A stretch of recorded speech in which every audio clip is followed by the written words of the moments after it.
Baik, terima kasih kepada anda yang setia bersama dengan kita pada hari ini yang di dalam satu siaran tidak lain tidak bukan Jom Ngeteh episod 73 Sabah Milik Siapa. Pada hari ini seperti biasa kita telah mengundang seorang yang berpengalaman yang boleh mengupas bersama dengan ilmu politik pada hari ini. Jangan ke mana-mana, kembali selepas ini.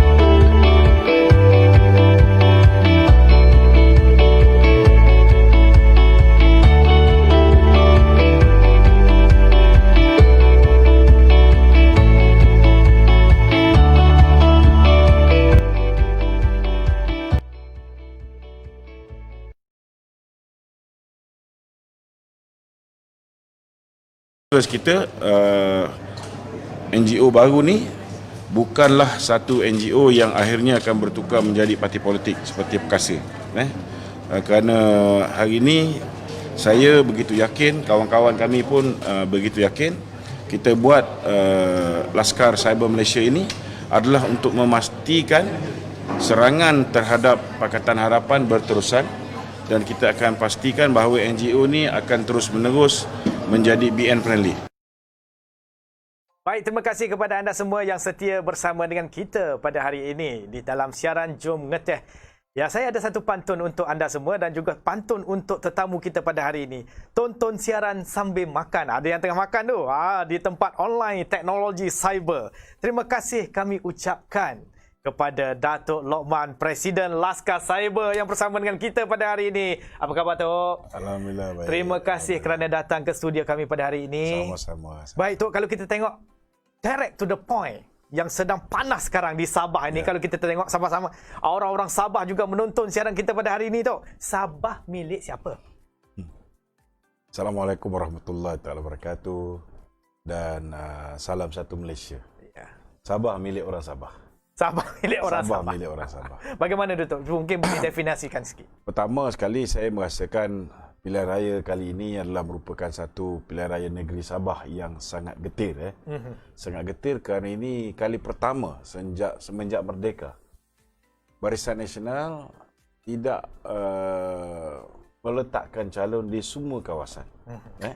Akibat daripada kegagalan Barisan Nasional tidak meletakkan calon di kursi-kursi selain daripada 42 kursi yang mereka tandingi, ini membuka ruang kepada banyak individu dan banyak parti untuk menceburi ataupun untuk terlibat menawarkan diri sebagai calon ya di Sabah, di banyak kursi. Dan lebih menyedihkan, ada di antara mereka yang menawarkan diri sehingga 72 kursi. 72 kursi. Contoh? Parti Cinta Sabah. Di bawah pimpinan PCS Hanifah Aman. Telah menawarkan 72 kursi dia bertanding. Ya. Manakala Pakatan Harapan Plus ataupun Warisan Plus telah menawarkan diri di semua kursi juga. Malangnya kita lihat ini kali pertama Barisan Nasional hanya menawarkan diri di 42 kursi dan UMNO hanya menawarkan diri di 31 kursi. UMNO 31 dan kursi. Selebihnya itu MCA. Dan selebihnya itu ada yang MCA dan ada yang PBRS. Begitu juga ada lebih kurang dalam 29 kursi yang turut ditandingi oleh PPBM. Jadi ini yang bagi saya yang akan menyebabkan berlakunya pertama sekali frustration ataupun kekecewaan pihak pengundi di Sabah. Kerana rata-rata pengundi di Sabah mereka ini sudah bosan melihat janji-janji manis yang tidak ditunaikan oleh kerajaan Pakatan Harapan dulu. Dan mereka juga dah bosan dengan kerajaan negeri di bawah pemerintahan warisan. Tetapi mereka ni tidak boleh nak memilih barisan di kesemua kursi. Kalau tempat-tempat yang mana Barisan Nasional bertanding, mungkin tidak ada banyak masalah. Saya ingat Barisan Nasional akan mempunyai peluang dan potensi yang cerah untuk memenangi 42 kursi ni. Mungkin tak boleh menang semua, tetapi mereka boleh menang dengan amount yang signifikan. Tapi malangnya disebabkan jumlah yang mereka tandingi itu hanya 42. Dan 43 31 je UMNO. Sekiranya menang semua sekali pun, tidak akan dapat majoriti. Ianya merupakan satu kerajaan yang bagi saya tidak berapa stabil. Tidak berapa stabil. Kerana kalau kita tengok dari segi pengalaman tahun 2018, 6 orang akhirnya mengambil keputusan untuk keluar daripada parti. Maknanya lompat pula lah ni. Lompat pergi ke warisan. Dah menang lompat. Ya. Jadi ini telah menyebabkan kerajaan di bawah pimpinan Datuk Seri Musa Aman telah pun tumbang waktu itu. Tumbang ketika itu. Jadi kalaulah itu boleh berlaku pada tahun 2018 dan salah satu calon yang bertanding atas tiket Barisan Nasional adalah orang yang melompat. Dan itu mungkin juga berlaku kan? Ini mungkin berlaku lagi sekali. Okey.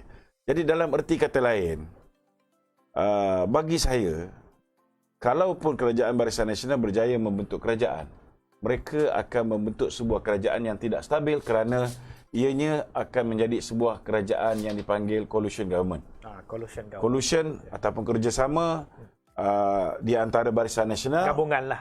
Mungkin dengan PPBM, Perikatan Nasional, ataupun mungkin dengan parti-parti lain. Kan? Cuma kalau kita lihat, belum apa-apa lagi, Perdana Menteri Malaysia sudah mengumumkan bahawa Haji Z akan diangkat sebagai calon ketua menteri. Sedangkan PPBM hanya menawarkan diri untuk bertanding 29 kursi.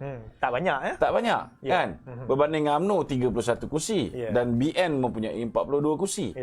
Kalaupun nak namakan seorang calon ketua menteri, mestilah datang daripada Barisan Nasional. Kerana bukan daripada Bersatu, PPBM, kan?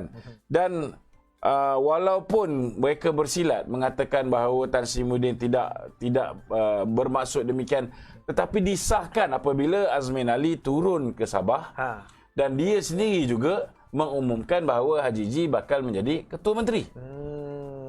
Jadi ini satu perbuatan yang bagi saya ini bangsa minoriti yang tak sedar diri. Tapi nampak tu dia membelakangkan Barisan Nasional. Sepatutnya bila dia ni adalah minoriti di kalangan parti-parti komponen yang bertanding dalam pilihan raya, dia tidak boleh membuat pengumuman sedemikian.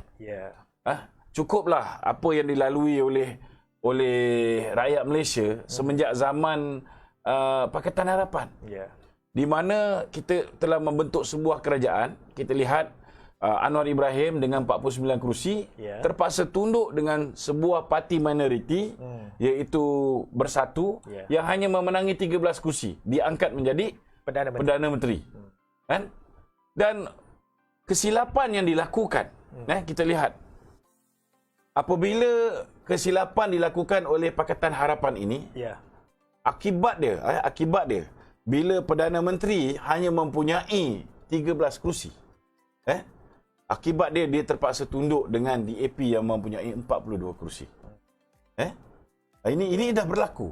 Dan kesan dia kita lihat hak istimewa orang Melayu terhakis. Kita lihat kedudukan Islam menjadi bukan setakat tercabar, diperkotak-katikkan oleh puak-puak DAP ni. Kita juga melihat kedudukan bahasa Malaysia, bahasa kebangsaan diperlekehkan. Kita melihat bagaimana dalam sejarah ni, biasa pelabur je lari bila kerajaan tak bagus. Tetapi buat kali pertama dalam sejarah Malaysia, seorang yang di Pertuan Agong yang sepatutnya tempoh khidmat dia 5 tahun, masih ada. Dengan yang di Pertuan Agong pun melarikan diri selepas 2 tahun. Selepas 2 tahun. Kerana tak boleh tahan dengan kerenah kerajaan Pakatan Harapan. Malangnya, saya agak kecewa kerana rakan-rakan kita, terutamanya pimpinan utama Barisan Nasional, tidak sedar dan akhirnya mengulangi kesilapan dengan melantik Muhyiddin yang hanya mendapat 7 kerusi dia menang. Dia menang 13 tetapi 5 tidak menyokong. 7 Maknanya saja tinggal ikut dia. Tinggal 7. Seorang dah meninggal dunia di Tanjung Piai. Jadi dengan 7 kerusi dia curi daripada PKR 9 kerusi. Dia curi daripada UMNO 16 kerusi. Dengan hanya 32 kerusi, kita ada 42 kerusi Barisan Nasional. Dia menjadi Perdana Menteri. So benda yang sama diulangi di Sabah. Jadi bayangkan malapetaka yang bakal berlaku selepas pilihan raya di Sabah. Jadi itu sebabnya saya yakin bahawa tidak ada satu pun pihak yang akan mampu untuk menubuhkan kerajaan di Sabah dengan mudah, tanpa melibatkan entiti ataupun parti lain. Artinya kena bergabung. Maka akhirnya ia akan menjadi sebuah kerajaan yang bergabung. Bila kerajaan itu bergabung, kerajaan itu tidak mempunyai dominan ke atas sebuah kerajaan tu, dia ada pro dan kontra. Bagusnya semua pihak tidak boleh membuat sesuka hati. Tetapi yang tak bagusnya, akhirnya kita terpaksa tunduk dengan minoriti. Contohnya macam menubuhkan kerajaan Perikatan Nasional. Kita terpaksa tunduk dengan Bersatu. Walaupun jumlah ahli parlimen dia kecil, tetapi jumlah menteri kita kena bagi lebih. Jumlah GLC banyak yang dikuasai oleh mereka. Macam-macam. Dan benda yang sama juga akan berlaku di Sabah. Akibat daripada kesilapan strategi. Bagi saya kesilapan strategi kerana sudah ada banyak petunjuk yang menunjukkan bahawa rakyat lebih selesa Barisan Nasional berjalan bersendirian. Tetapi mereka mengambil keputusan sebaliknya. Mereka menggunakan beberapa orang yang sudah dikuasai pemikiran mereka dan tunduk dengan Perdana Menteri Muhyiddin Yassin. Mereka menggunakan alasan-alasan yang mengatakan sekiranya kita pergi secara bersendirian, kita tidak mampu menang. Tapi Tok, kalau kita tengok tadi Datuk ada sebutlah tentang Datuk Ajiji diumumkan sebagai calon ketua menteri. Adakah ini merupakan gimmick politik daripada PPBM ataupun Bersatu yang merupakan minoriti dalam... Saya nampak pengumuman yang dibuat oleh Tan Sri Muhyiddin dan diikuti oleh Azmin Ali, Timbalan Perdana Menteri sekarang Menteri Kanan lah. Dia Timbalan Perdana Menteri. Cuma nak menipu rakyat ni. Letak Menteri Kanan. Tak nak rakyat tahu bahawa dia ada seorang tokoh semburit negara sebagai Timbalan Perdana Menteri, maka diubah perkataan Timbalan Perdana Menteri kepada Menteri Kanan satu. Hakikat dia, Azmin adalah Timbalan Perdana Menteri. Dan bagi saya, sepatutnya bila Azmin sudah menyertai PPBM, maka sewajarnya kerusi Timbalan Perdana Menteri itu diberikan kepada UMNO. Kalau betul lah mereka menghormati kerjasama ni, takkan Perdana Menteri daripada PPBM, Timbalan pun daripada PPBM. Kan? Ini agak lain, tidak masuk akal lah. Tidak masuk akal. Jadi bagi saya, mereka nak menunjukkan bahawa sekiranya undi diberikan kepada calon-calon Perikatan Nasional, maka ianya datang daripada parti di mana ketua menteri akan berada di dalamnya. Ini lebih kepada nak memastikan kemenangan calon-calon Perikatan Nasional berbanding dengan calon-calon Barisan Nasional. Tapi Tok, kalau kita tengok antara parti-parti yang mendapat sambutan, kalau kita tengok dari segi kempen yang berlaku sekarang, apakah pandangan Datuk dari segi sambutan parti-parti politik yang sedang berkempen sekarang? Bagi saya, kita tak boleh kata sesebuah parti itu mendapat sambutan yang luar biasa. Mungkin bila Datuk Seri Najib turun, batang tubuh beliau itu mendapat sambutan luar biasa. Nampak luar biasa. Luar biasa, sangat luar biasa. Bosku turun ke mana-mana pun ramai. Mana-mana pun memang ramai. Populariti dia memang melangkaui parti. Kalau nak tanya saya siapa lebih popular, BN ke ataupun Bosku, saya cakap Bosku lebih popular. Betul. Cuma dalam konteks pilihan raya kecil, pilihan raya negeri ni, saya melihat walaupun BN ada kelebihan, BN ada banyak kelebihan, tetapi disebabkan kegagalan untuk bertanding di semua kerusi, maka dia menjadi ada sedikit kelemahan. Contohnya macam warisan. Kita tak boleh anggap warisan ni bukan satu saingan yang boleh memberikan cabaran. Kena sedar bahawa Syafiq Abdal pun asalnya datangnya daripada Barisan Nasional. Ya. Dan beliau ni saya kenal sebagai Santa Claus, kan. Setiap kali dia balik kampung dia duk bagi duit ni. Ya. Kan. Orang tahu dia nak balik ni, orang dah beratur dah kat rumah dia, kan. So kita tak boleh nak kata bahawa dia tidak ada sokongan. Sudah pasti di kubu-kubu kuat dia masih ada sengat dia lagi. Ya. Begitu juga dengan Hanifah Aman. Hanifah Aman juga kita tak boleh nafikan bahawa dia datang daripada keluarga Aman. Dan ini ada pro dan kontra. Bagi mereka-mereka yang menyokong kepimpinan Musa Aman, mungkin mereka akan memberikan sokongan kepada Hanifah Aman. Kan? Tetapi ianya juga hubungan kekeluargaan di antara Musa Aman dan Hanifah Aman ini juga digunakan oleh Syafiq Apdal untuk menyerang. Sekarang ni kalau kita lihat, disebabkan Hanifah Aman bertanding 72 kerusi, cuma satu tak bertanding, maka beliau sudah mula menerima serangan-serangan daripada Syafiq Apdal. Dan serangan ini lebih menjurus kepada nak memalitkan Musa Aman itu, Hanifah Aman itu adalah adik kepada Musa Aman.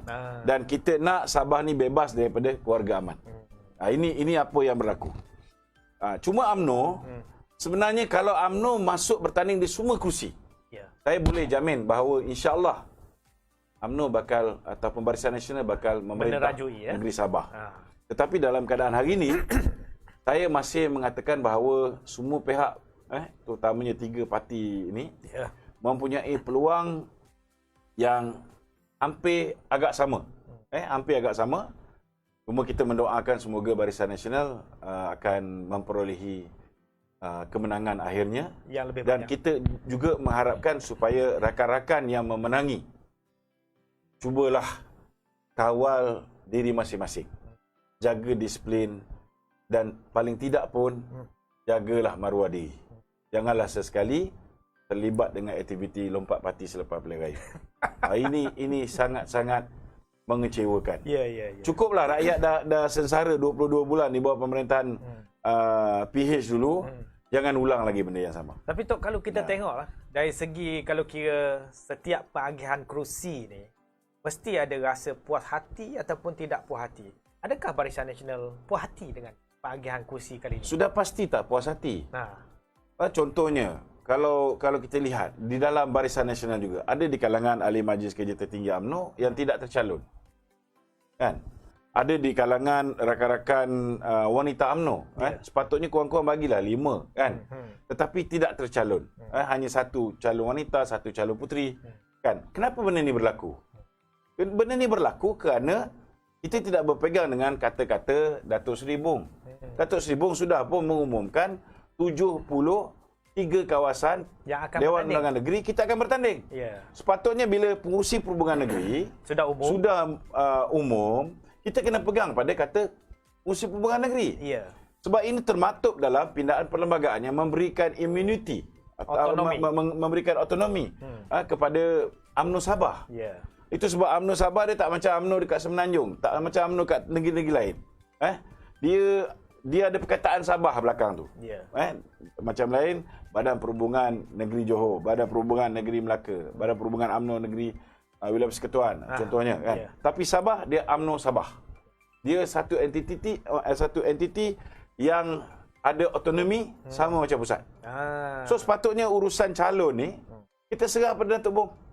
Sebab dia urusi perhubungan negeri. Tapi Datuk Bong sudah umum 73 itu sebabnya lah. Itu sebabnya saya tak faham kenapa tiba-tiba kita patah balik. Ini bergantung kepada kepimpinan kita. Kalau kepimpinan kita lemah, kepimpinan kita mudah tunduk kepada Muhyiddin, kepada pemimpin daripada parti kecil yang memerintah kita hari ini. Kalau kita tunduk, maka lepas ini apa yang bakal berlaku satu demi satu, UMNO akan lose ground, UMNO akan kehilangan kuasa dan tempat. Dia akan kehilangan tempat dan akhirnya UMNO akan kehilangan relevannya. Ini sangat bahaya. Tapi kalau kita tengok tu dari segi UMNO, Barisan Nasional, MCA juga ada kerusi, UMNO juga ada kerusi, tetapi tidak seperti yang dikatakan oleh Datuk Seri Bong, ada 73 kerusi. Dan apa pula pandangan Datuk dari segi kalau kita tengok PAS yang tidak ada satu pun kerusi tetapi berdiam diri? Okey, kena faham juga. PAS ni dia punya konsep dia dakwah. Konsep dakwah. Jadi kalau kita bagi dia 1 ke 2 ke 3 ke, as long as dia dapat bertanding, bertapak, maka dia anggap ini sebagai dakwah. Ini apa yang ada dalam fikrah orang-orang PAS. Tapi malangnya cuma kali ni saya agak kecewa bila melihat bila PAS sudah menyertai Perikatan Nasional. UMNO still kekal dalam Barisan Nasional dan Muafakat Nasional. Bila diagihkan kerusi, BN dapat 42 kerusi. So, kerja UMNO ialah mengagihkan kerusi, 42 kerusi ini di kalangan parti-parti komponen dalam BN. Tapi Muhyiddin, selaku Presiden Perikatan Nasional, mereka sepatutnya mengagihkan kerusi di kalangan parti komponen Perikatan Nasional. Di dalam PN. Tetapi malahnya, mereka seolah-olah menidakkan kewujudan PAS di Sabah. Sedangkan PAS sudah bertapak di Sabah berpuluh tahun. Lama. Kurang-kurang pun bagilah 3 ke 5. Kan? Kurang 2 pun boleh lah. Jadi benda yang ini berlaku, saya cakap terus terang, ianya berlaku kerana satu kerjasama yang diwujudkan, dan di dalam kerjasama itu wujudnya mereka-mereka yang tidak ikhlas. Kalau PPBM ikhlas dengan PAS, mereka perlu sedar bahawa di Sabah yang ada grassroots. Pertama Barisan Nasional, kedua ialah Warisan. Ini dia 2 parti besar yang mempunyai grassroots di bawah. Kenapa mereka ni akar umbi lah maknanya. Kenapa mereka ni ada grassroots?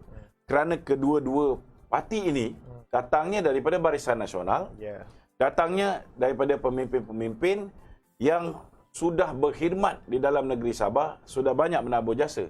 Itu sebab Syafiq Apdal, kerana apa yang dia berjaya bawa pulang, contohnya macam zaman pemerintahan Datuk Seri Najib, banyak peruntukan yang diberikan kepada Sabah Sarawak. Contohnya, kalau katalah peruntukan untuk KPLW, Kementerian Pembangunan Luar Bandar. Katalah untuk jalan-jalan kampung, ada 100 juta. Maka 50 juta diagihkan di kalangan orang-orang negeri-negeri di Semenanjung. Dan juga di Sabah. 25% diberikan kepada Sabah, 25% diberikan kepada Sarawak. Kenapa benda ini berlaku? Kerana Datuk Seri Najib melihat bahawa jurang perbezaan dari segi sudut pembangunan rakyat di negeri Sabah terlalu jauh. Itu sebabnya diberikan kelebihan kepada Sabah dan Sarawak supaya Sabah dan Sarawak boleh mengejar Semenanjung. Kita nak Sabah dan Sarawak boleh maju seperti mana rakan-rakan di Semenanjung. Itu sebabnya bila yang tukang agihkan itu ialah Syafiq Apdal. Kan? Bekas menteri. Sudah pastilah dia juga mempunyai pengaruh yang menyebabkan dia dapat memberikan saingan kepada Barisan Nasional pada pilihan raya umum yang ke-14. Dia tidak menang. Kena ingat, fact kita kena betul. Yang menang ialah kerajaan di bawah pimpinan Musa Aman, Barisan Nasional. Waktu itu Tetapi dirompak 6 orang daripada kita, akhirnya mereka membentuk kerajaan. Tetapi kenapa mereka boleh capai tahap sehingga dapat tarik 6 orang boleh membentuk kerajaan? Pertama, fitnah. Kedua, sudah pastilah kita kena faham bahawa Syafiq Apdal juga mempunyai jasa di Sabah. Dia mempunyai jasa dan sudah pasti slogan-slogan yang dimainkan oleh Syafiq Apdal di mana parti warisan dia tidak mahu ada kaitan. Dia tidak menyertai bersatu. Dia mengambil pendirian untuk mewujudkan sebuah parti politik khusus untuk Sabah. Warisan. Ini juga memainkan peranan menyebabkan mereka boleh memberikan saingan kepada Barisan Nasional pada pilihan raya umum yang ke-14. Tetapi sepatutnya apabila rakyat sudah tahu bahawa Pakatan Harapan itu penipu, kan? Maka kita boleh menang mudah. Cuma malangnya kali ini, bila kita hanya bertanding di 42 kursi, kita tidak dilihat serius. Kalau kita nak membentuk sebuah kerajaan, kita kena bertanding semua kursi. Betul. Kan? 73 kursi tu. Kita kena bertanding semua 73 kursi. Barulah rakyat akan melihat, takkanlah BN yang orang dah tahu dulu kena fitnah, yang orang dah tahu track record dia jauh lebih baik berbanding dengan warisan, takkan tak boleh menang lebih daripada separuh. Betul. Betul tak? Ini kena faham. Dulu pun ketika orang fitnah kita teruk, kita menang. Takkanlah orang dah tahu kita kena fitnah, orang dah sedar bahawa BN ini jauh lebih baik daripada warisan, kita tak boleh menang lebih daripada separuh. Tapi Tok, kalau kita tengok Pakatan Harapan kata tebuk atap, tebuk pintu. Kalau di Sabah ni yang macam lompat kepada warisan itu bukan tebuk pintu belakang. Macam mana Tok? Sama je. Kan? Sama je. Persoalan dia, kalau betul lah mereka ni bersih. Mau bicara soal menebuk pintu, tak nak kerajaan pintu belakang. Kalau saya jadi mereka, bila saya menang saja, saya terus mengubal Akta Lompat Parti. Saya akan pastikan tidak ada sesiapa yang boleh lompat. Tapi kenapa kerajaan di bawah pemerintahan Tun Dr. Mahathir tidak melakukannya? Sebab apa tu? Sebabnya kerana dia mempunyai grand design planning untuk memastikan parti yang paling kecil itu akhirnya menjadi parti majoriti. Bagaimana cara dia nak buat? Cara dia buat ialah dengan mencuri. Dia dah berjaya mencuri daripada UMNO seramai 16 orang. 16 campur 13 dah ada 29. Betul tak? Betul. Kemudian dia curi lagi 9 orang. 29 tambah lagi ni dah jadi 38. 38. Betul tak? Betul.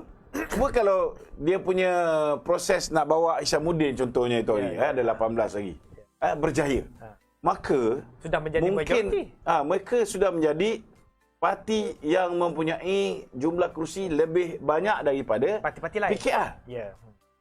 PKR 49 sudah hilang 9 tinggal 40. Mereka daripada 38 kalau tambah lagi 10 dah jadi 48. Betul tak? Betul. Maka mereka lah majoriti dan tidak perlu kerusi Perdana Menteri itu diagihkan ataupun diserahkan kepada Anwar Ibrahim. Betul. Itu sebabnya mereka tidak mengubah Akta Lompat Parti. Mereka tak gubal Akta Lompat Parti. Sampai sekarang ya. Sebab mereka mahu mencuri ahli-ahli parlimen kita untuk memastikan akhirnya bersatu menjadi sebuah parti komponen terbesar di dalam Malaysia. Di dalam Pakatan Harapan. Pakatan itu ya. Itu sebabnya hari ini rakyat-rakyat kawan-kawan kita di apa ni? Di dalam UMNO, mereka harus sedar. Harus faham. Mereka harus faham kenapa PPBM mahu menyertai Perikatan Nasional. Kerana mereka tahu bahawa mereka akan pupus pada pilihan raya umum yang ke-15. Kalau mereka terus kekal bersama dengan Pakatan Harapan. Kalau kita lihat umat Islam ditindas dan sebagainya, maka akhirnya 25% masyarakat Bumi Putra yang mengundi Pakatan Harapan dalam pilihan raya umum ke-18. Kalau hilang 25% sokongan dulu, boleh tak mereka memerintah? Bukan setakat PPBM tidak akan ada kerusi lagi, kecuali mungkin 1-2 Pagoh dan Langkawi ataupun Jerlun, kan? Maka silap-silap hari bulan kerusi 42 kerusi yang dimiliki oleh DAP juga, kalau tanpa sokongan daripada 25% Bumi Putra pada pilihan raya umum yang ke-14, mereka juga tidak boleh memenangi 42 kursi, mungkin tinggal 21. Betul tak? Betul. Jadi atas dasar itu, apa yang Mahathir buat? Dia plan Muhyiddin untuk masuk ke dalam Perikatan Nasional untuk bersama dengan kita. Jadi bila Muhyiddin masuk bersama dengan kita, suka tak suka, kita terpaksa memberikan kursi kepada Muhyiddin, beri kursi kepada PPBM pada pilihan raya umum yang ke 15. Apa jadi kalau kita berikan kursi? Saya ambil contoh UMNO bertanding 122 kursi. Dan dikala UMNO dihina, difitnah dengan pelbagai bentuk fitnah ni, UMNO masih memenangi 48%, iaitu 54 kursi. Orang yang kata UMNO parti dah tunggang langgang nak masuk longkang. Berapa kursi dia bertanding? Dia bertanding cuma 55 kursi. Daripada 55 kursi ni, mereka hanya menang 28%. Mereka menang 13 saja. 13. Jadi, kalau 122 kursi ni, UMNO sudah bersama dengan Muafakat Nasional dengan PAS. Maka suka tak suka, 18 kursi yang PAS tandingi, kita kena bagi pada PAS. Betul. UMNO gentleman. Kita kena bagi kepada PAS untuk bertanding 18 kursi. Tetapi takkan setakat 18 kursi. Di Johor, PAS tak ada kawasan yang dia boleh menang. Tetapi atas dasar setia kawan kita dengan PAS, kan? Atas dasar ukhuwah Islamiah kita, sudah pasti Johor kita akan bagi 1-2 kursi. Melaka pun begitu. Kan? Di negeri-negeri macam wilayah persekutuan, mungkin bahkan berlaku begitu. Maka akhirnya apa akan berlaku? Busuk-busuk pun kita akan bagi pada PAS 30 kursi. Berapa tinggal daripada 122 kursi UMNO? Tinggal 92. Akibat daripada 92 kursi yang kita ada ni, kita dah bawa satu lagi entiti masuk dalam pakatan kita, iaitu Bersatu. Bukan setakat Bersatu, entiti yang dah masuk dalam pakatan kita, kan? Walaupun dia dulu memenangi hanya 13 kursi, berpecah dengan Mahathir tarik pengaruh dia, tinggal 7 kursi saja yang asal di dalam entiti Bersatu hari ini. Tetapi disebabkan kelemahan kita mengangkat Muhyiddin sebagai Perdana Menteri. Maka yakinlah, kehendak dia 58 kursi. Kalau dia minta 58 kursi ni, kalaupun pemimpin-pemimpin Barisan Nasional dapat menghalang kemarahan, saya yakin busuk-busuk pun 40 kursi akan terbang. 40 kursi. 40 kursi akan terbang. Kalau kerjasama dengan Muhyiddin Yassin dengan PPBM diteruskan. Maknanya, apa yang akan tinggal pada UMNO? UMNO hanya akan tinggal 52 kursi. Kalau dikala kita difitnah dulu pun kita boleh menang 54 kursi, kalau kita bertanding hanya 52 kursi, macam mana kita boleh dapat lebih daripada 54? Tak mungkin. Tak mungkin. Jadi akhirnya, kita akan lihat, akhirnya sedikit demi sedikit, PPBM akan menguasai kerajaan.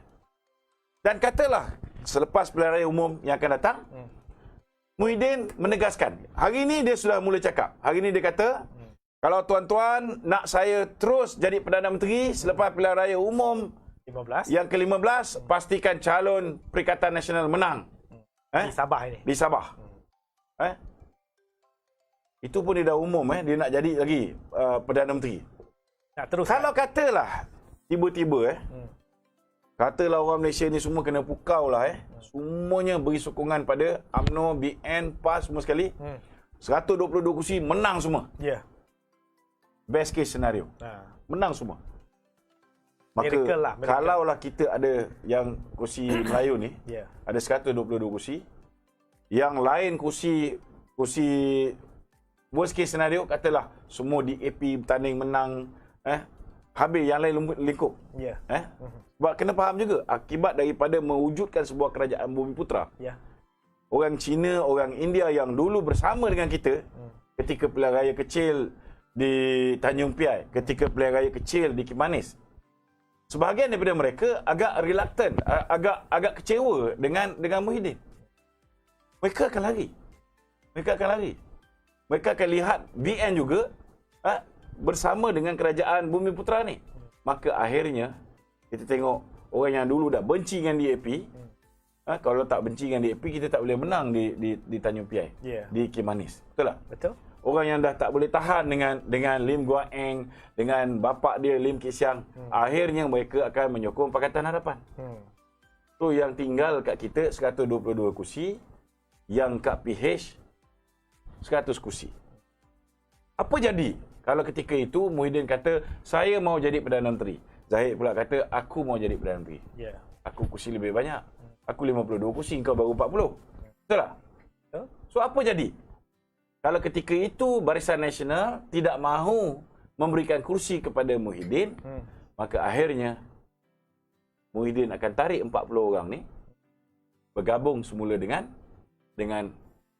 Pakatan Harapan. Pakatan Harapan. Bergabung semula dengan DAP. Maknanya dia ada Itu choice. sebab setengah orang kata, saya ni memecah belahkan orang Melayu. Saya bukan memecah belahkan orang Melayu sebab saya dah nampak benda ni bakal berlaku. Jangan ingat Syed Saddiq hari ni menubuhkan sebuah parti politik baru, bahawa dia tidak bersama dengan Muhyiddin. Dia tidak bersama dengan Mahathir. Ini semua grand design Mahathir. Mahathir yang hantar Muhyiddin menyertai Perikatan Nasional. Nak pecahkan kita daripada dalam. Tetapi sekiranya selepas pilihan raya umum ke-15, kita tak beri kerusi Perdana Menteri kepada Muhyiddin, mereka akan kembali menyatu dengan Mahathir, dia akan kembali menyatu dengan Syed Saddiq, dia akan kembali menyatu dengan DAP dan Anwar Ibrahim. Ini pasti berlaku. Ini mungkin. Dan Mungkin ketika itu mereka ada 140 kerusi. Mereka panggil orang yang macam Isyamuddin, yang dulu boleh tarik 18 kursi. Takkan lepas pilihan raya dia tak boleh tarik 8 kursi. Cukup dapat lagi 8. Mereka ada 148. 2/3 majoriti di Parlimen. Mereka boleh hapuskan sistem raja berperlembagaan. Mereka boleh hapuskan raja-raja Melayu. Mereka boleh buang bahasa Malaysia sebagai bahasa kebangsaan. Mereka boleh buang Islam sebagai agama rasmi. Semua mereka boleh buat. Yang ini baru orang akan faham, baru rakyat Malaysia akan faham kenapa saya menentang sebarang kerjasama dengan PPBM. Jangan sampai jadi negara republik. Kerana ini sudah jadi sejarah. Betul. Bila kita sibuk kita buat kita menentang ISIS.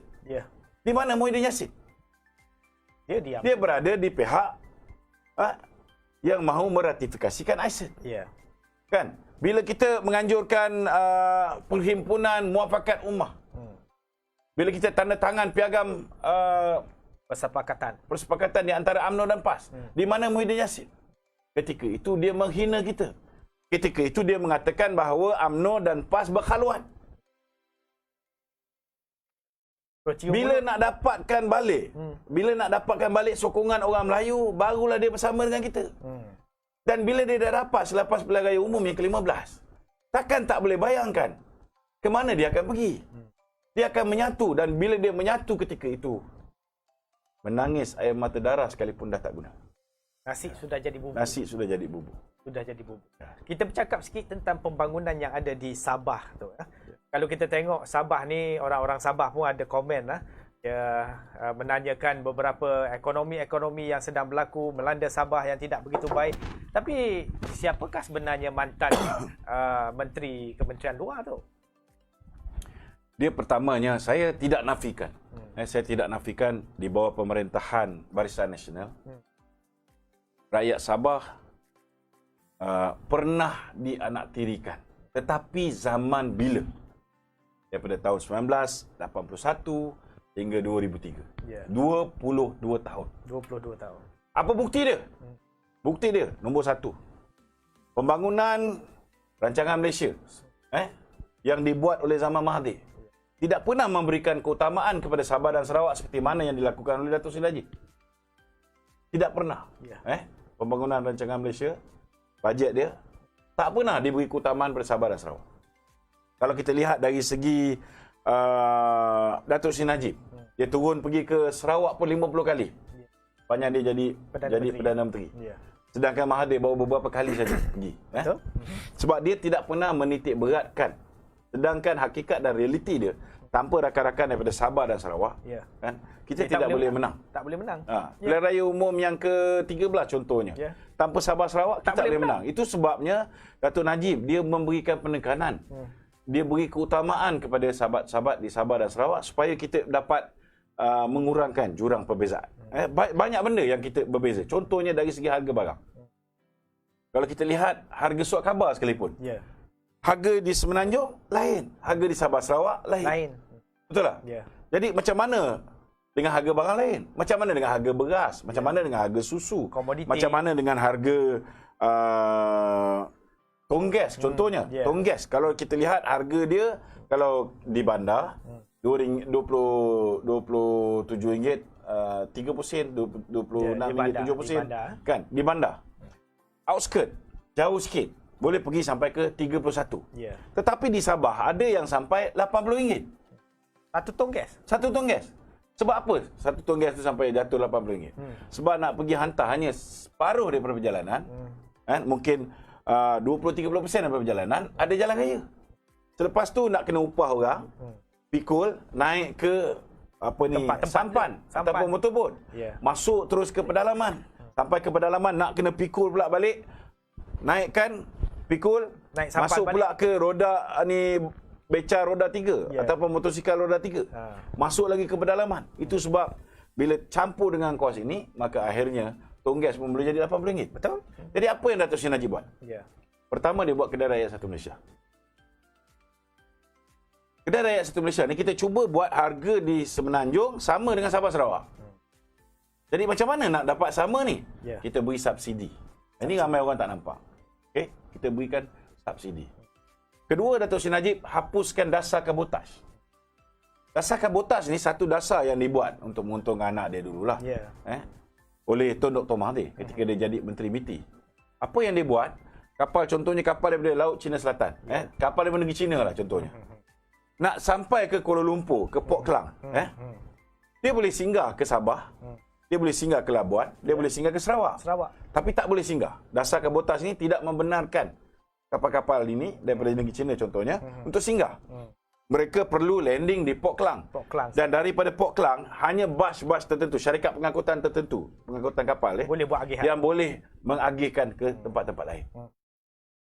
Nampak tak? Ini mereka strategis dia. Itu sebabnya anak dia Mizan Mahathir terlibat dengan industri perkapalan. Apa yang Datuk Seri Najib buat? Dia hapuskan dasar kabotaj ni. Bila dihapuskan dasar kabotaj, kalau dulu nak makan nasi, orang Sabah Sarawak, dia tak boleh makan nasi macam gini. Dia makan nasi macam ni. Nampak tak? Harga dia, kalau terpaksa datang Kuala Lumpur dulu, baru boleh hantar pergi ke Sabah, Sarawak, Labuan, sudah pastilah harga dia lebih mahal daripada Semenanjung. Ini perkara kedua yang saya boleh ulas malam ni, yang dilakukan oleh Datuk Seri Najib. Ketiga, untuk pastikan bahawa sistem perhubungan, contoh macam lori tadi, kalau barang dah sampai kat Sabah pun, tapi lori ni tak boleh sampai ke daerah-daerah pedalaman ni, kan? Pun dia tetap akan jadi mahal daripada Semenanjung. Kena transfer transport. Betul tak? Jadi apa yang Datuk Seri Najib buat? Dia buat Pen Borneo Highway. Yang menelan belanja berbilion ringgit, tetapi kelebihan dia tidak ada tol. Tidak ada tol. Untuk rakyat Sabah. Tapi apa yang Syafiq Abdal yang hari ni cakap Sabah for Sabahan, apa yang dia buat? Dia batalkan, dia hentikan. Maka bila Pen Borneo Highway yang sepatutnya boleh membantu rakyat Sabah, rakyat Sarawak, untuk mendapat harga barangan lebih murah berbanding dengan ataupun menyamai rakan-rakan di Semenanjung, bila dihentikan projek yang penting ini, maka akhirnya yang rugi siapa? Yang rugi rakyat Sabah, yang rugi rakyat Sarawak. Kerana tidak ada access road. Dan Syafi'i boleh kata Sabah for Sabahan.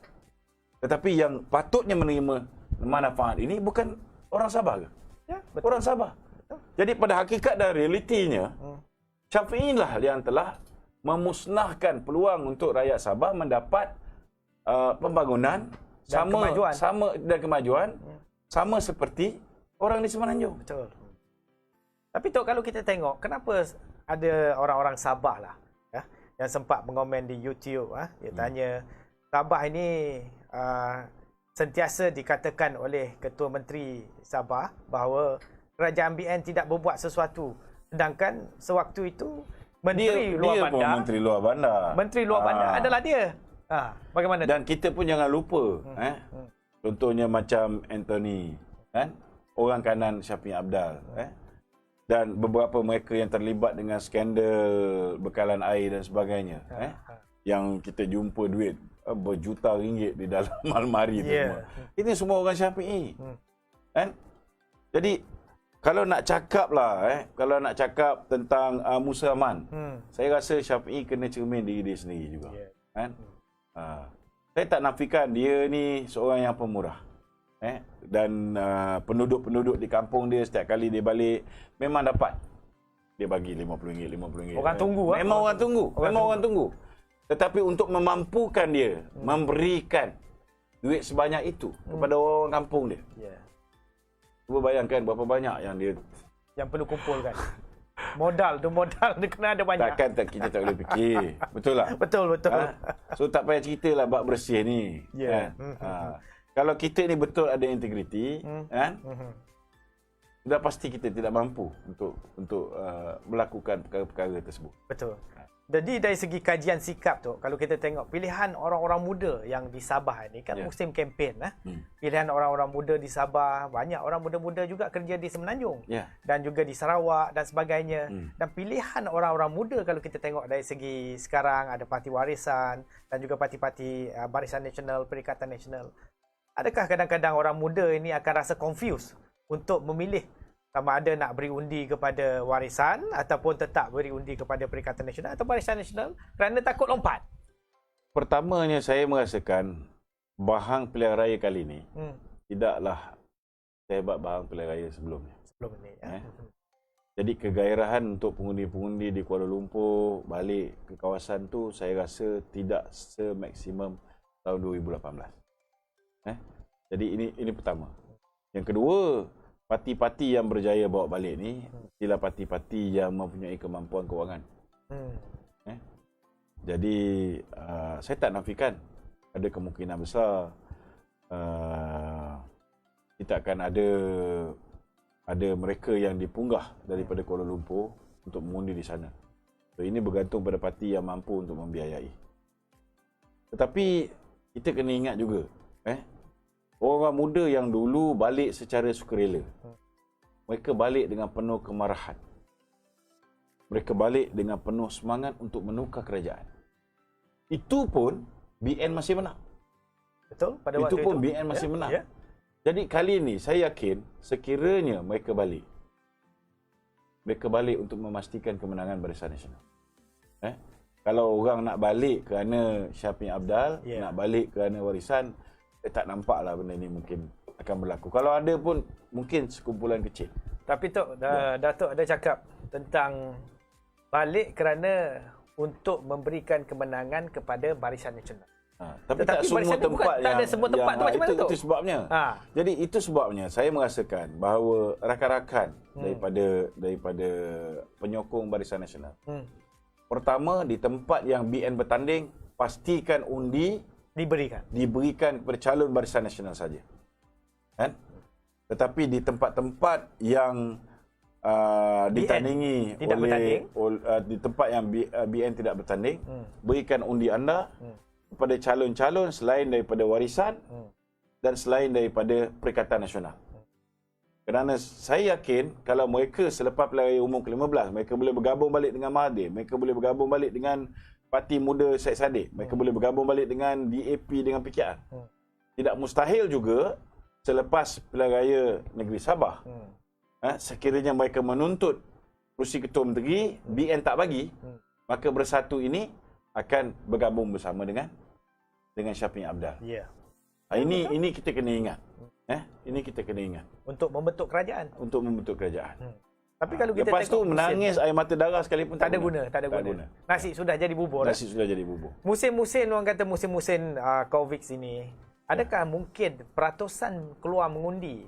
Satu minggu lagi adalah pilihan raya negeri Kerana saya melihat rakan-rakan petugas pilihan raya juga, mereka cuba mengelak, bukan semua, tetapi kebanyakan daripada kawan-kawan yang kita tahu, mereka cuba elak turun ke Tawau contohnya. Apabila ada rumours yang mengatakan kemungkinan besar Tawau ni akan ada lockdown dan sebagainya.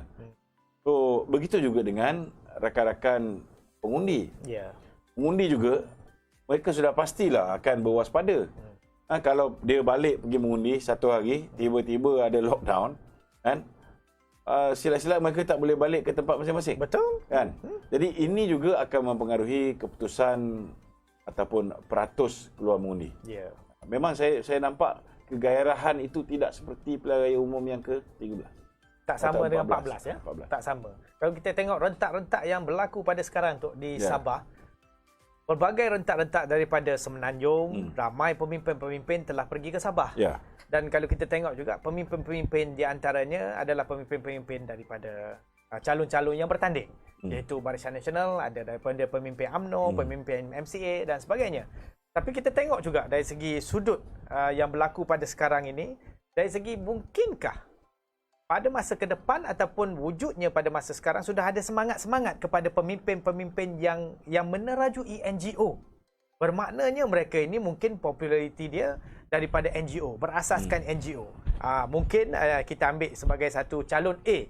Dia ini memberi sentiasa membacking ataupun memperjuangkan pengguna-pengguna. Contoh, ada mungkinkah calon-calon seperti ini akan menjadi pemimpin kita pada masa ke depan? Sebenarnya kalau kita lihat selepas himpunan ISA, selepas kemenangan Barisan Nasional di 5 buah kawasan pilihan raya kecil, ketika itu semangat rakyat itu berkobar-kobar. Mau menukar kerajaan, mau menjatuhkan kerajaan Pakatan Harapan. Ya. Tetapi apabila UMNO, BN, PAS sudah membentuk kerajaan bersama dengan PPBM, membentuk kerajaan Perikatan Nasional. Yeah. Ini sedikit sebanyak menyebabkan ramai give up. Walaupun tukar kerajaan, hakikat dan realiti dia yang berkuasa masih lagi Pakatan Harapan. Yeah. Contohnya, Ketua Hakim Negara masih lagi sewaktu Pakatan orang Harapan yang dilantik oleh Tun Dr. Mahathir. Yeah. Ketua Polis Negara masih lagi orang yang dilantik oleh Tun Dr. Mahathir. Maknanya apa? Maknanya memanglah Muhyiddin ini hanya boneka kepada Mahathir. Kan? Kemudian nak menukar, contohnya nak menukar bila mana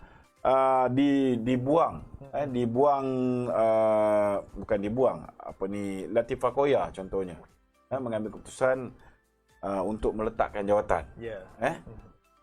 Okeylah dia ambil orang dalaman. Kan?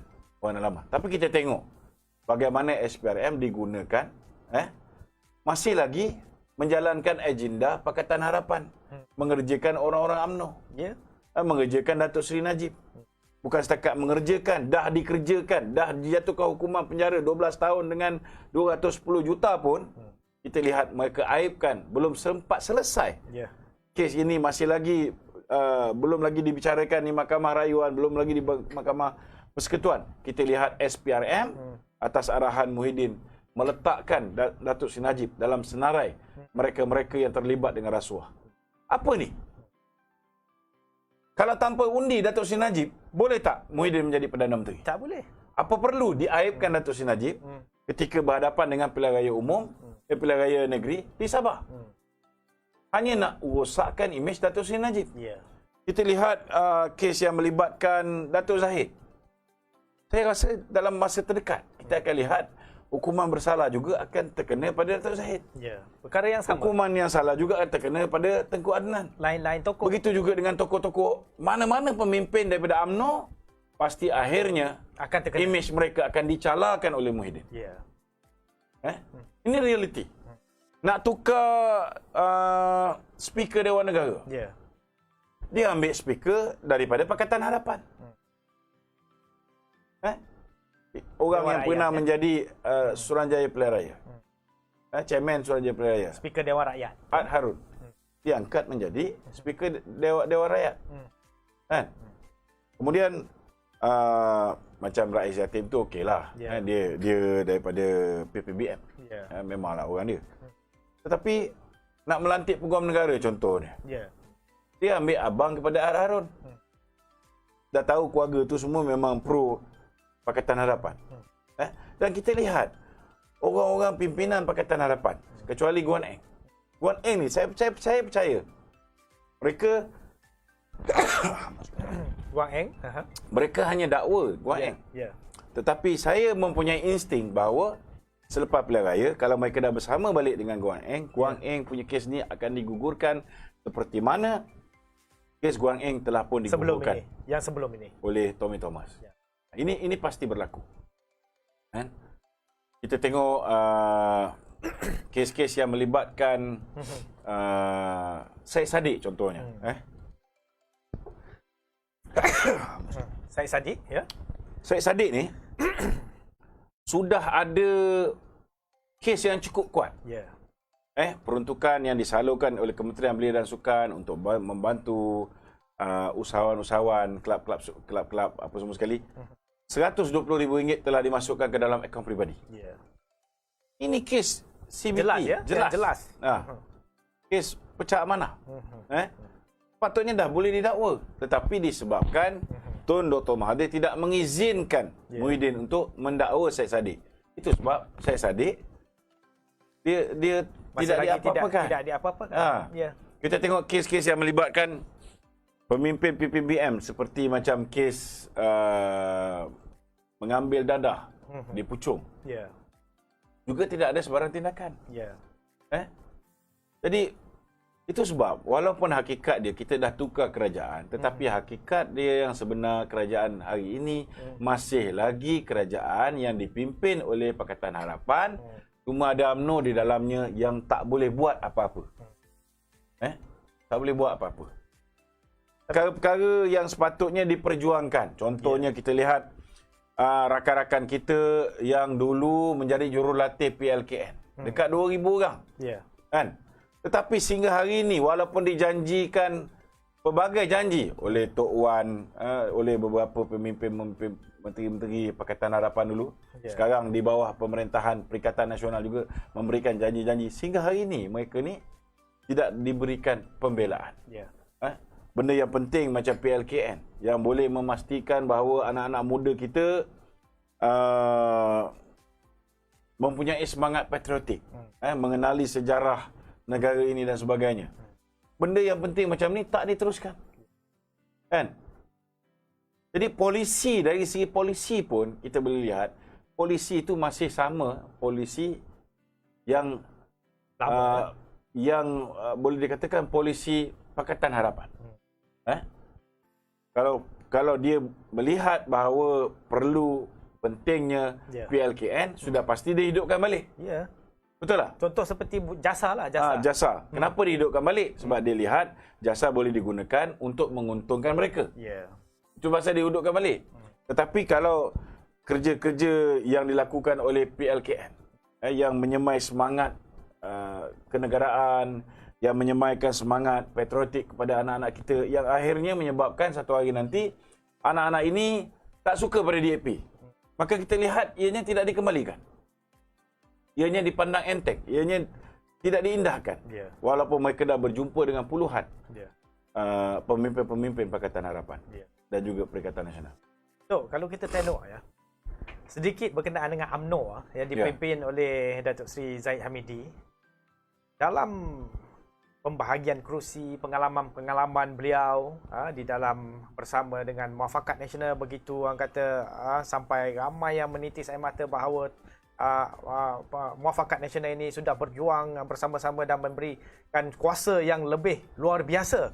Tetapi kalau sewaktu di Perikatan Nasional, kesabaran Datuk Seri Zahid Hamidi ini mungkinkah kalau kita tengok sebelum saya menanyakan soalan ini, bosku memain peranan kepada UMNO dan juga Barisan Nasional untuk meningkatkan lagi minat-minat daripada pengundi-pengundi dan juga anak-anak muda. Tak kira lah, seperti Datuk cakap tadi, bosku sampai ke mana-mana, ramai yang datang. Bosku sampai mana-mana, ramai yang datang. Jadi populariti itu orang nampak pada bosku. Tapi adakah mungkin UMNO ini boleh bersendirian? Saya secara peribadi saya yakin bahawa hari ini tokoh politik yang paling diyakini oleh rakyat ialah Datuk Seri Najib. Tak ada orang lain yang boleh menyaingi. Rasa kalau separuh populariti Datuk Najib pun tak ada. Kalau kata Kak Muhyiddin ni, saya ingat tak sampai separuh pun lah daripada Datuk Seri Najib punya populariti. Tetapi malangnya ada rintangan-rintangan. Contohnya di dalam UMNO itu sendiri. Kalau di peringkat ketua-ketua bahagian UMNO, saya nampak penerimaan ke atas Datuk Seri Najib ni alhamdulillah. Lebih lagi dalam melihat keadaan hari ini, UMNO seolah-olah macam tak tentu arah. UMNO tidak boleh membuat keputusan sendiri. Tidak mempunyai keyakinan untuk berdiri di atas kaki sendiri. Saya nampak hari ini di kalangan ketua-ketua UMNO bahagian, di kalangan grassroots terutamanya, memang ramai mahukan Datuk Seri Najib kembali. Tetapi kita kena faham bahawa mereka-mereka yang berkepentingan, mereka yang hari ini menjadi Presiden UMNO, Mereka yang hari ini bimbang kalau Datuk Seri Najib kembali lagi. Ya. Ada di antara mereka yang dah terlepas membelasah Datuk Seri Najib selepas pilihan raya. Ya. Contohnya orang macam Khairi Jamaluddin dah terlepas belasah. So, dia tahu kalau Datuk Seri Najib naik, dia tak ada tempat. Itu dia punya pandangan. Datuk Seri Najib ni bukan orang yang berdendam. Orang macam Johari Ghani, yang genetika belakang ni, dan Menteri suka Kewangan memberi komen-komen negatif terhadap Datuk Seri Najib. Sudah pasti orang macam ni tak mahu Datuk Najib kembali. Kan? Jadi saya rasa dari segi kepimpinan UMNO itu sendiri memang ada halangan untuk Datuk Seri Najib. Malangnya walaupun rakyat di bawah, ahli di bawah ini mahukan Datuk Seri Najib, tetapi disebabkan pilihan raya umum ini akan berlaku sebelum pemilihan parti, maka tak ada apa yang boleh dilakukan. Kerana sebelum pemilihan parti. Hanya Datuk Zahid mempunyai kuasa penuh. Mempunyai kuasa penuh untuk meletak Datuk Najib sebagai calon Perdana Menteri. Kalau dia melihat bahawa kita kena fikir tentang negara perlu dipimpin oleh seorang yang mempunyai pengalaman dalam bidang ekonomi, yang mampu untuk memacu negara kembali, ekonominya kukuh, kembali kadar hutangnya dapat diturunkan daripada tahun demi tahun, kembali mengurangkan kadar defisit, kembali memulihkan Bursa Saham Kuala Lumpur, kembali membawa ekonomi, masuk foreign direct investment. Kan? Kalau dia fikir pasal negara, dia patut melantik Datuk Najib sebagai pengurusi Barisan Nasional. Kan? Maknanya untuk berhadapan dengan pilihan raya umum ke-15, kalau Datuk Najib menjadi pengurusi Barisan Nasional, saya yakin negara Malaysia bahawa kita boleh menang pilihan raya. Dan bila kita menang pilihan raya ni, jangan ingat pasal menang pilihan raya je. Kita kena ingat amanah selepas kemenangan pilihan raya itu ialah jauh lebih tanggungjawab besar dan berat tanggungjawab dia. Kita ambil dalam keadaan negara ni sudah dipunahkan oleh Pakatan Harapan. Kita kena ingat, Barisan Nasional memerintah 61 tahun. Kadar hutang kita hanya lebih kurang, masa diserahkan tu, ketika kita bulan 5 tu, kadar hutang kita, suku pertama tu, lebih kurang dalam 48% saja. Berbanding dengan GDP kita. Dan hutang kita lebih kurang, kalau 2017, hutang kita 686.8 bilion. Tetapi bila diserahkan pada Pakatan Harapan 22 bulan, kita 61 tahun ni, hutang baru 686, tapi dia 22 bulan. Dia buat double. Tambah sekali ganda lagi. Jadi, kerajaan mana pun yang ambil alih daripada Pakatan Harapan ni, sudah pasti akan berhadapan dengan kesukaran. Kena cari orang yang tahu macam mana nak diversify our source of income.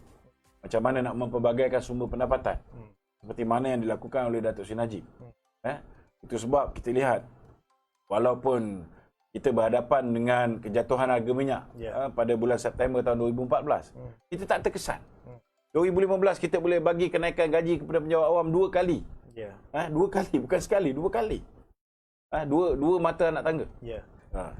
Datuk, kalau kita tengok dari segi Sabah sekarang lah, yang berlaku kempen pilihan raya, dan adakah mungkin UMNO, PAS dan juga Barisan Nasional serta parti-parti yang ada di Semenanjung ini dan juga di Sabah Sarawak itu melihat Sabah ini sebagai titik permulaan gimmick kepada sama ada kalau kita lihat dari sudut UMNO dan Barisan Nasional, sama ada ingin meneruskan hasrat bersama dengan Perikatan Nasional atau mereka akan menarik diri selepas ini? Saya yakin bahawa rakan-rakan dalam Barisan Nasional sudah sedar bahawa mereka telah membuat kesilapan. Cuma harapan saya, mereka perlulah mempunyai keberanian untuk mengambil pendirian yang tegas selepas pilihan raya negeri Sabah. Mereka harus keluar daripada kerajaan Perikatan Nasional. Mereka tak boleh keluar daripada perikatan kerana kita bukan di dalam perikatan. Bukan ahli. Tetapi apa yang boleh dibuat, kerajaan perikatan. Kerajaan hari ini adalah kerajaan gabungan ahli-ahli parlimen daripada PPBM, PAS, UMNO, Barisan GPS, Nasional, PN di dalam kerajaan Perikatan Nasional. So, apa yang perlu dibuat, Presiden UMNO perlu memastikan sekurang-kurangnya 25 orang daripada ahli parlimen, kan? Kalau lagi 15 tu nak ikut Isyamuddin, nak terus masuk bersatu pun tak ada masalah. Kan? Tetapi yang 25 orang ini perlu firm. Perlu firm tarik diri daripada menyokong kerajaan hari ini. Contohnya bulan 10 ni akan ada pembentangan belanjawan. Pembentangan belanjawan. Sekiranya belanjawan tu gagal untuk dibentangkan. Gagal untuk diluluskan. Maka secara automatik kerajaan akan tumbang. Tapi kena pastikan mereka kena solid. Sebabnya kenapa saya katakan begitu? Saya ambil contoh. Kalaulah UMNO boleh firm, BN semua sekali 42 orang ni firm, tarik diri, maka kerajaan Muhyiddin akan tumbang. Tetapi kalau berpecah, contohnya 15 orang daripada geng Isyamuddin ni memberi nyawa kepada Muhyiddin. Kan? Dan Muhyiddin juga sudah pun bersedia. Ada 4 orang daripada PKR akan dibawa masuk. Mereka juga sudah ada 6 orang daripada PAN untuk bersama dengan dia. Mungkin lebih Itu dah ada 10 orang. Kan? Kemudian kemungkinan juga walaupun kita dah tahu sudah ada komunikasi di antara Anwar Ibrahim dengan Muhyiddin. Tidak mustahil juga akhirnya ini juga akan berlaku. Kan? Kalau benda ni berlaku, kita kena pastikan. Contohnya kalau Anwar Ibrahim masuk, dia ada berapa 39 40 lah. Tetapi mereka akan hilang Azmin. Pasti Azmin tak akan bersama. Hilang 9. Dan orang-orangnya. Kita kena pastikan kalau campur Anwar Ibrahim, tolak Azmin, campur Isyamuddin, mereka tidak mempunyai cukup 112 orang. Kalau kita boleh pastikan benda ni, saya yakin pilihan raya umum ni akan berlaku sekitar bulan 11 atau 12. Atau paling lewat sekalipun pilihan raya saya rasa akan berlaku sebelum selepas Mei. Maknanya sekitar Mei tu genap 3 tahun. Semua orang ahli wakil rakyat ni boleh mendapat pencen masing-masing. Mereka akan bubarkan. Ini paling lambat lah. Tapi saya begitu yakin tahun ni akan berlaku. Tapi mungkinkah dengan kuasa yang ada pada Tan Sri Muhyiddin Yassin, belanjawan itu dibawa ke tahun hadapan? Kalau belanjawan dibawa ke tahun hadapan, mana tahun depan tak ada bajet lah. Selagi bajet tu belum diluluskan. Saya lebih percaya bahawa mereka akan bentang belanjawan. Mereka akan bagi gula-gula. Mereka akan jadi Santa Claus. Janji nak bagi tu macam-macam dia nak bagi. Rakyat kelabu mata. Tak belajar melalui pengalaman. Dulu dijanjikan macam-macam, 60 janji oleh Atok. Dia bagi macam-macam belanjawan. Dia bubar. Mengharapkan rakyat akan undi dia supaya boleh dapat apa yang dia berikan. Saya nak ingat pada rakyat Malaysia, satu je. Apa itu tu? Satu je. Kerajaan yang telah menjanjikan untuk memberikan 60 janji Pakatan Harapan, dalam kerajaan tu ada Muhyiddin. Ketika itu Muhyiddin ialah Presiden Bersatu. Hari ini Muhyiddin masih lagi Presiden Bersatu. So kalau dulu 22 bulan dia tak tunaikan janji dia, apa kepastian yang rakyat ada bahawa dia akan tunaikan kali ini? Benda yang sama je berlaku. Benda yang sama berlaku. Tapi Barisan Nasional, apa yang kita janjikan pada tahun 2013, bila datang masuk waktu 2018, kita dah menunaikan 96.4% daripada janji pilihan raya yang termaktub di dalam buku janji pilihan raya yang dibuat oleh Barisan Nasional. Waktu Datuk Seri Najib. Suatu Datuk Seri Najib. Selain itu, Tok, kalau kita tengok dari segi kepimpinan tadi yang kita menyebut bahawa calon-calon yang perlu dipilih oleh pengundi-pengundi ini harus melihat kepada calon yang berkaliber. Kalau kita lihat pula, mungkinkah rakyat lebih menerima calon-calon pemimpin-pemimpin yang ikhlas berjuang seperti background NGO, latar belakangkan NGO ini pada masa ke depan? Saya nampak dalam keadaan politik negara ni yang cacah marbah. Ya. Tidak mustahil akan bangkit satu gelombang baru. Tidak mustahil akan bangkit satu gelombang baru di mana aktivis masyarakat ini akhirnya akan menceburi bidang politik. Ya. Kalau kita lihat di Sabah, di Sabah, kita lihat banyak individu yang tampil ke hadapan bertanding sebagai calon bebas. Ya. Kan? Itu tanda-tandanya. Dan hari ini pun, kalau rakyat ada masalah, contohnya rumah mereka kena roboh, dia cari tak orang politik? Mereka dah mula tidak mencari orang politik. Tak cari sebab cakap. Bila mereka dikejar oleh Along, contohnya, dia cari siapa? Mereka cari tak orang politik? Tidak. Mereka tak cari orang politik. Ya. Mereka cari aktivis masyarakat. Ya. Bila mereka berhadapan dengan kesusahan, sebagai pengguna, mereka berhadapan dengan contohnya pandemik COVID-19, kan? Bila mana mereka tak dapat bantuan daripada kerajaan, kerajaan hanya beri bantuan sekitar bulan April dan ke atas. Itu pun bagi mereka yang berjaya permohonan untuk mendapat bantuan prihatin. Siapa yang membantu? Orang macam aktivis, Abid Liu, aktivis politik, aktivis masyarakat, NGO, kan? Mereka yang terlibat dalam dakwah mengislamkan orang dan sebagainya. Ini kebanyakannya terdiri daripada aktivis masyarakat. Jadi tak mustahil kalau rakyat sudah tidak percaya pada ahli politik.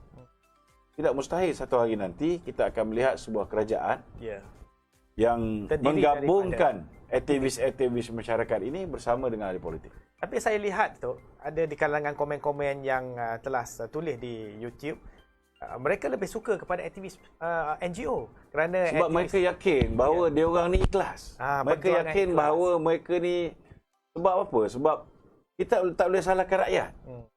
Sebab ahli politik itu sendiri sudah membudayakan, contohnya berbohong, tidak berkata benar. Sudah dibudayakan oleh ahli politik.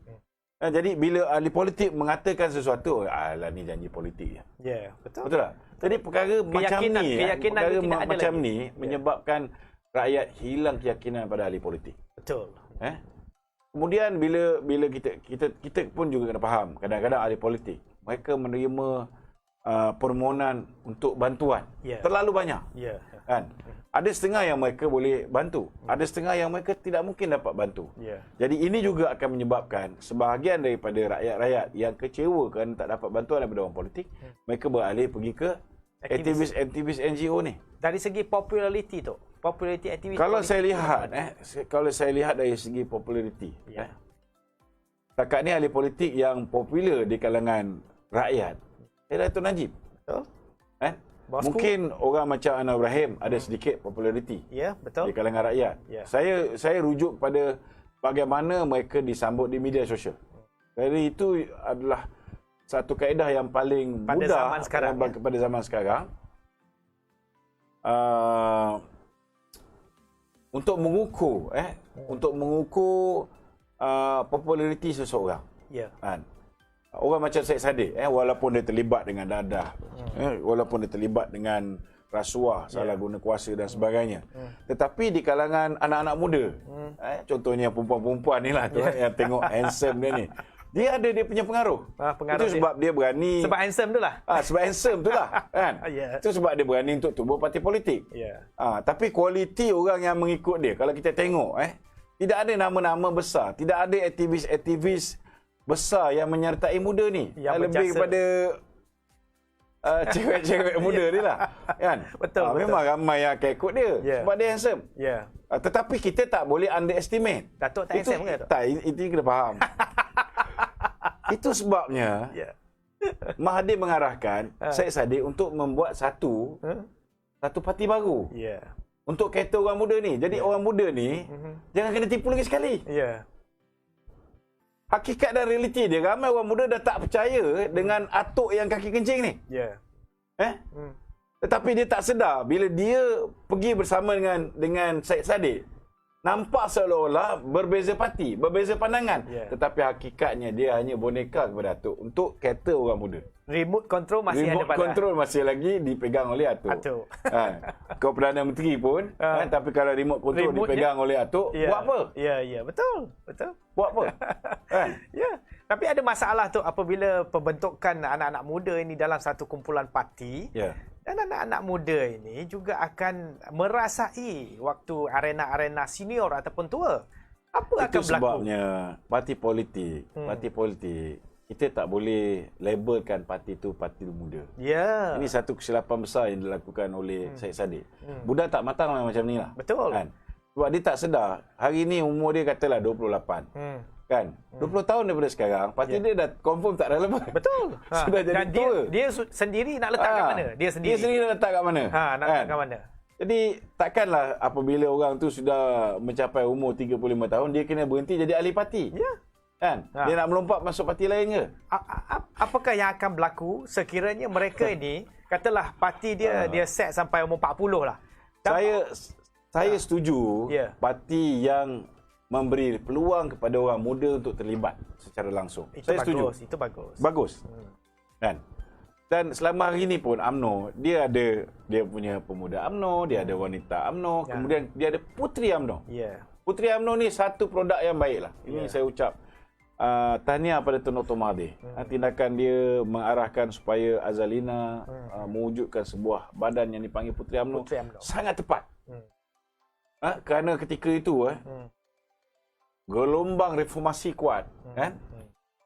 Tetapi disebabkan kita memberikan platform kepada anak-anak muda wanita ini, maka kita dapat ketika itu UMNO dapat tarik sedikit mereka ni daripada terjerumus ataupun terlibat dengan reformasi. Jadi bagi saya, kita perlu sebuah parti yang blend.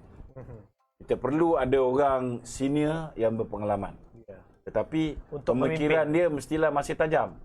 Kalau pemikiran dia dah tak tajam, dah tumpul, pun tak guna juga. Ya, betul. So kita kena cari senior yang masih tajam pemikiran dia, dan dalam masa yang sama senior ni mesti yang mengikuti perkembangan semasa.